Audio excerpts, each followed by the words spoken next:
Hall & Wilcox acknowledges the traditional custodians of the lands on which this podcast is recorded. We pay our respects to their elders, past and present, and to all First Nations people joining us today.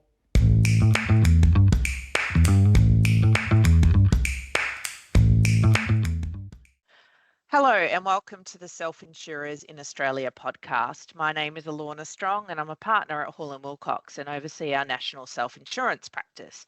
And I'm delighted to be the host of our new podcast for self-insurers. In this series, we'll be discussing topics that are relevant to your day-to-day management of claims as a self-insurer and give you an insight into how claims may be managed in various jurisdictions across Australia. So let's jump into our next episode. I am delighted to be joined by Kate Frost, a special counsel in the Northern Territory, and Rebecca Hewlett, who is a partner in our Canberra office in the ACT. Both have many years of experience acting for self-insurers in their respective jurisdictions. Welcome, Rebecca and Kate. Thank you for joining me. Thanks, Alorna. Thanks for having us. Fabulous. So today what I'm going to do is I'm going to take you both through two scenarios, and I'm interested in getting your views from your jurisdictions as to whether or not these injuries arose out of or in the course of employment. So scenario one, Emma is a warehouse supervisor who's just finished her shift and was eager to get home. As she was about to leave the warehouse, she realised she had forgotten her personal phone charger at her workstation. Wanting to quickly grab it before heading home, she hurried back to her workstation. On the way back, she slipped on a patch of oil spilled near one of the loading docks and fell and sprained her ankle. Emma was taking a shortcut when she fell through the loading docks. She did not follow the usual pathway when leaving and arriving for work because she was in a rush. So, Kate, I might turn to you first. From a Northern Territory or a territory perspective, did this injury arise out of or in the course of employment? Thanks, Alorna. In the Northern Territory, we are a no-fault jurisdiction, and we have no common law entitlement. And so what that means is a worker cannot sue their employer for injuries that are sustained at work. As a consequence of that, we have a very beneficial compensation scheme. And so it's a very broad definition of what is considered an injury under the Return to Work Act NT 1986 and what injuries occur out of or in the course of employment. So the short answer to this scenario is yes. And the reasons why for that is under the Act, a worker suffers an injury out of or in the course of employment if the injury occurs whilst a worker is present at the workplace or temporarily absent during an ordinary recess and does not voluntarily subject himself or herself to an abnormal risk of injury. What does that mean in real terms, given that us lawyers do love to sit in the strict phrasing of legislation? It is a very broad definition as to what injuries occur out of or in the course of employment and can include a worker who simply goes to the mall for lunch. And if they are injured either walking to the mall or whilst they are having lunch at the mall over their lunchtime, that would be considered an injury under our Act. So in this scenario, Emma is still in the workshop. She is on the employer premises. Her shift has just ended and she's moving back to her workspace. So she is present at the workplace and has not placed herself, that we know of at this time, at an abnormal risk of injury. So under our scheme, this is likely to be an injury out of or in the course of employment. Thanks, Kate. Beck, I might hand over to you now and get your perspective from the ACT. Thanks, Alorna. Similar to the Northern Territory, the ACT is also a no-fault jurisdiction, and our Workers' Compensation Act is very beneficially construed by the courts. Emma's scenario here, also consistent with the Northern Territory, she would be considered to have suffered an injury that has arisen out of her employment, and that relates to Section 31 of the ACT Workers' Compensation Act. The fact that she was backtracking through the warehouse to go and pick up a personal phone charger in this scenario is irrelevant. It's a red herring. She was still at work. She was still in the workplace, and she was heading back into her office, so she certainly would have been considered to have suffered an injury that arose out of her employment. Alternatively, if there was some difficulty with that argument, she could also be alleged to have suffered her injury as a result of a non-employment related deviation from what was otherwise an employment-related journey. So if she had left the warehouse and, say, she was heading to her car and then remembered and had to go back to pick up her phone charger, you could say that was a deviation from her usual journey home. But unless you can show that she materially increased her risk of injury under Section 36 of the Act by that deviation, then you can't exclude liability for that either in the ACT. So yes, I think she certainly would be entitled to compensation. Okay, so from what I'm hearing, it probably wouldn't matter whether she was going back to her office to pick up a personal phone charger or if she was going there to pick up a work laptop. But can I present you two with an alternative scenario? What about if she'd actually gotten in her car, left the premises, was driving home, and then went, oh goodness, I've forgotten my personal phone charger or my work laptop. I've got to go back and get those. I need them. And she did a U-turn and she drove back to work. And it was when she was heading back in that scenario that she fell over in the oil or whatever the substance was, spilled on the ground. Would the leaving of taking that car and then coming back, would that change your perspectives? Beck, I might shoot to you first if that's okay. What do you think? No, in the ACT, it wouldn't change, Alorna, because we have journey claims under Section 36 Oh, of that's our interesting. Act. Yeah, and they start at the boundary of the worker's home. So in the morning when the worker Okay. leaves home to go to work, as long as they've crossed that boundary, they're on an employment-related journey. And then just because she was leaving work and suddenly realised that she'd forgotten this charger, unless you can show that the deviation she took to then return to work materially increased the risk of her suffering an injury, she will be entitled to compensation. We have a very generous jurisdiction in the ACT. We have claims where there have been workers who have gone out at lunchtime and done monos on their motorcycles and been injured and be found to have been in a recess. So it's a recess claim. Yes, and they're simply doing a U-turn and coming back to work unless that was a particularly dangerous move, which doesn't sound likely in this scenario. She would certainly remain entitled to compensation in the ACT. From the two previous podcasts that I've done, speaking to people in New South Wales and Victoria, that scenario would probably exclude her potentially from it being work-related. Kate, from an NT perspective, what's your view? Is it as generous as perhaps the ACT legislation is? I think, unfortunately, the Territorians get to stick together on this podcast. Our legislation is very much drafted in a similar nature to that of the ACT. So unless we can show that the travel was a substantial interruption or a substantial deviation from the journey made, and it is unconnected to the employment and materially added to the risk of injury, then it will be considered an injury to have occurred out of her in the course of employment. The altered scenario where she's gotten in the car, headed halfway home, as we all do, except in my case, it's my hair straightener, and you have to make a U-turn and head back. The only reason she's doing the U-turn is because she left her charger at work. So we have the connection to the employment. Is it a substantial interruption or a substantial deviation? I would suggest we probably don't reach those thresholds.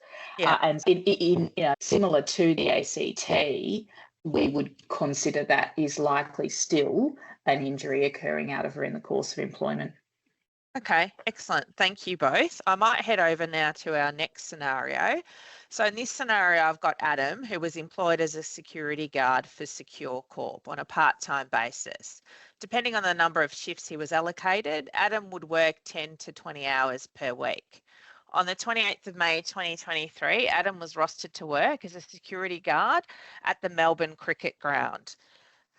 Adam received emails from his employer regarding what gates were open and should be accessed to attend work.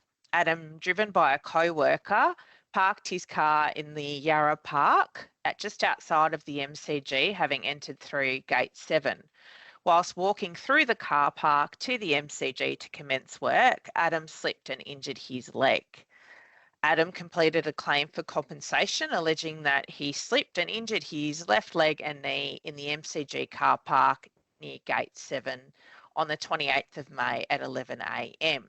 Adam also alleged a psychological condition. Now, from your perspectives and from what stadiums that you may have in your jurisdictions, obviously the MCG is quite an iconic Victorian stadium. Can I maybe go to you, Rebecca, and get your view on whether or not this injury has arisen out of or in the course of employment? Yes, thanks, Alana. Yeah, look, similar to Emma's scenario in terms of the deviation, this would definitely fall into a category of a journey claim for the purposes of Section 36 of the ACT Workers' Compensation Act, and it would be compensable as an injury that's arisen out of or in the course of his employment. In the ACT, journey claims commence at the boundary of the worker's home. So once he crossed that boundary or got into the co-worker's car, after that boundary, he was on an employment-related journey. So in a nutshell, yes, he's certainly covered. Yeah.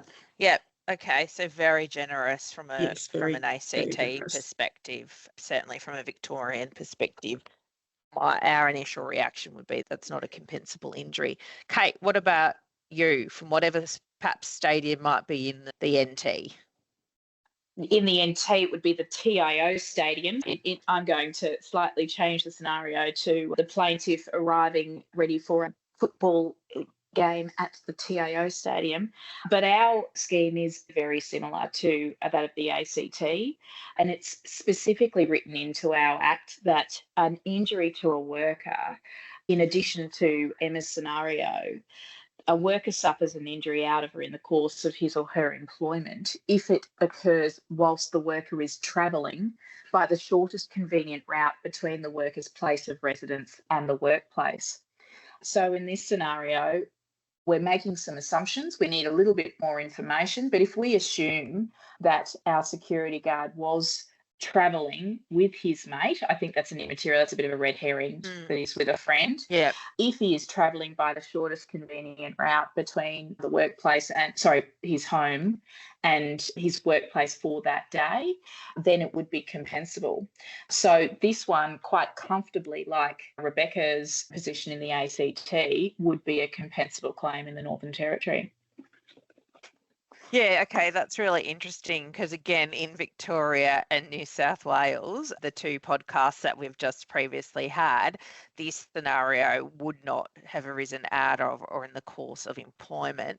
To have made it arise out of in the course of employment, the car park would have to be an area that was owned or operated and the worker actually being directed to park there to make it connected or reasonably incidental to their employment. So that's quite an interesting difference between the sort of Victoria and New South Wales as opposed to the ACT and the NT. Is there anything in that scenario that couldn't make it work related? It doesn't sound like there is. There anything about, I know, Kate, you say the shortest possible route or distance. I don't know if it would matter if he'd taken public transport and skipped through another way into the TIO stadium, or would that make any difference in this scenario? Or basically it's a journey claim, so therefore as soon as he left his home, he's covered? Really, as soon as he's left his home, he's covered. There's a couple of caveats to that. Now, there's the difference between a workers' compensation claim with travel or an injury suffered with the Motor Accidents Compensation Act, 1979. So whether he was injured in a car. So there's always the distinction if there is an injury on the way that is claimed to be a workers' compensation claim, whether it falls within the Return to Work Act or it falls within the Motor Accidents Compensation Act. That only comes into play if there is a motor vehicle involved. However, the specific carve-out is it's workers' comp if it's the shortest convenient route to a place that the employer requires you to be at. There's not a lot of wiggle room is actually what I need to say. The other consideration, though, and one of the carve-outs in our scheme, in what is an extremely beneficial piece of legislation, is the bar of compensation for serious and willful misconduct. One of the facts that I'd be interested to find out in both Emma's scenario and the current one is if there was any behaviour by either worker that would place either the worker or other employees at serious and imminent risk to their health and safety, or their risk to the reputation, viability, or profitability of the employer's business. So if, for example, our plaintiff was in the car park willfully attempting to fight patrons as they were walking in and was injured, having initiated a fight, and that was causing serious or imminent risk to the health and safety of a person, certainly would put the reputation of the employer at risk and is largely inconsistent with the continuation of his employment. Now, that would be a carve-out to compensation under our scheme. Right. And Beck, do you have any similar carve-outs in the ACT? Yeah, we certainly have a serious and willful misconduct carve-out, and everything that Kate just said would also apply in the ACT. The only distinction I would make is that we don't have the requirement for him to be taking the shortest and most convenient route from his house to his work. It just simply is travelling between his home and his workplace in the ACT, and you can also, interestingly, in the ACT, have deviations from that route, and if you suffer injury, still be found to have suffered an injury that arose out of or in the course of your employment. We've had scenarios where people have been on their way home and they have gone via a childcare centre, via an open home display, via a supermarket, all in the one journey, and still be found to have not materially increased their risk of injury and therefore to remain on an employment-related journey. Okay. I'd just like to tack on to that. So that's certainly the case law coming out of the Territory as well. So whilst the specific phrasing of the Act is the shortest convenient route, the courts have confirmed that does include picking the kids up from school on the way through. Okay. So we very much mirror each other in our little no-fault jurisdictions. Yeah, excellent. Thank you both. That was really informative, and it's good to see or understand that your jurisdictions are really quite similar, and perhaps the differences in the two jurisdictions compared to the rest of Australia. So I really wanted to thank you for your time today, and I also wanted to thank everyone for listening. In next week's episode, we'll be discussing the same scenario with our South Australian and Western Australian friends. As always, please get in touch with us if you have any questions. You can find our details on our website, which is hallandwilcox.com.au, or connect with us via LinkedIn. If you've enjoyed today's episode, then rate, review, or follow our podcast wherever you get your podcast. Thank you, and see you next time.